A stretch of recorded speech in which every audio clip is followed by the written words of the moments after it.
In September 1960, one man stepped into the frozen unknown, chasing a hidden route on a forbidden Himalayan giant, where storms erased trails, glaciers hid secrets, and every step risked vanishing into silence.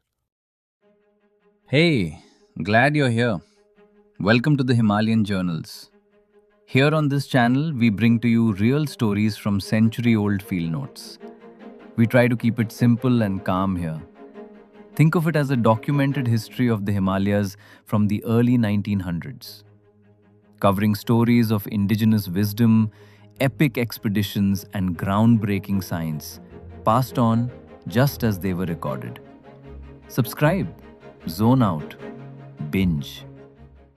Middle of September 1960 found H.V.R. Iyengar marching up the Tista Valley in Sikkim, heading toward the Cholemo Plain with 4 Sherpas.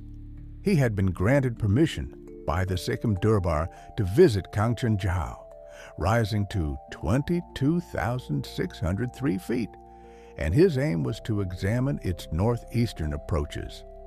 The idea had taken shape after a conversation in Calcutta with T.H. Braham, who had made an unsuccessful attempt on the mountain in 1949. Iyengar immersed himself in the literature of Sikkim and found Kangchenjunga well suited to a short mountaineering holiday. The mountain had been climbed in 1912 by Dr. Kellis from the north, who had noted uncertainties about the true East Col and suggested a better southern approach via the northeastern glacier. Other attempts followed.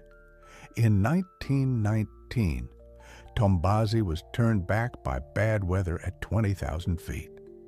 In 1936, Shipton and companions traversed the northeastern glacier, found access to the col between Kangchenjunga and Guru Dongmar, and climbed Guru Dongmar instead. Braham's own 1949 attempt failed due to extreme cold.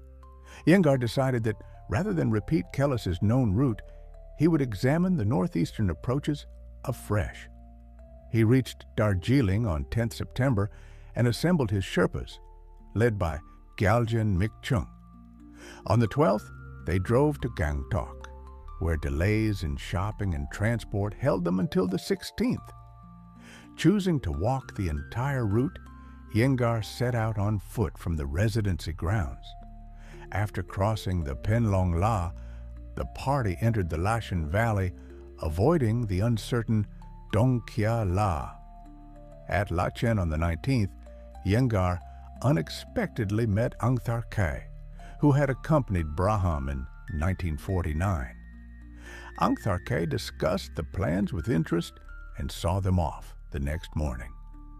After a rest day at Thangu, the party left for Dongkung on the 22nd with yaks.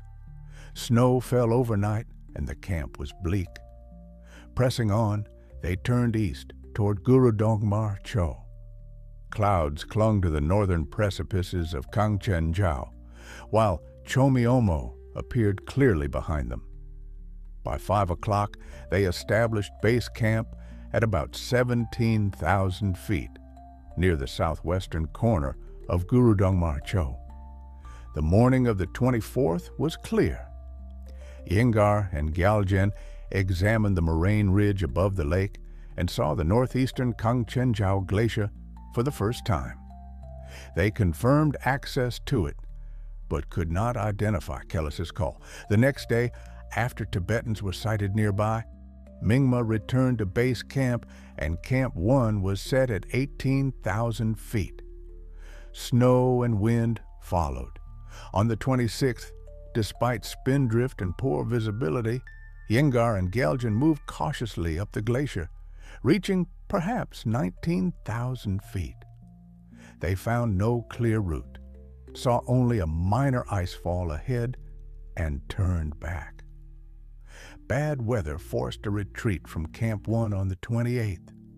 The days that followed were unsettled, though arrangements were made for yaks to return later.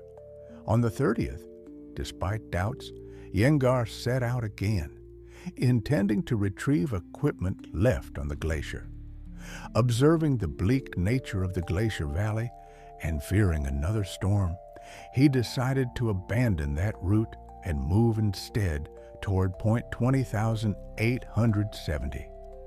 Mingma and Lewang recovered the abandoned gear while a new Camp 1A was established at about 19,000 feet. Snow and wind persisted into early October. On the afternoon of the 2nd, the clouds lifted briefly, revealing a snowfield leading toward point 20,870 and ridges beyond. Camp 2 was established on the 3rd at about 19,500 feet, under fine conditions. From there, Kangchenjiao itself could not be clearly identified. On the 4th, Iyengar and Geljan climbed toward the skyline above camp. Soft snow over hard layers made progress slow and tiring. After difficult traversing and step cutting, they reached a depression at roughly 20,500 feet. From there, they could see part of the northeastern glacier, but could not identify Kellis's col or the East Ridge. Exhausted and facing uncertain conditions, they were forced to turn back. The descent was uneventful. Iyengar reflected that the attempt had failed, though the exploration itself had been worthwhile. He concluded that any future attempt should follow Kellis's route from the north. Fine weather followed their retreat, and the party returned via Donkyala, passing Mome Samdong and Yumthang. They reached Gangtok on 14th October, exactly 1 month after setting out.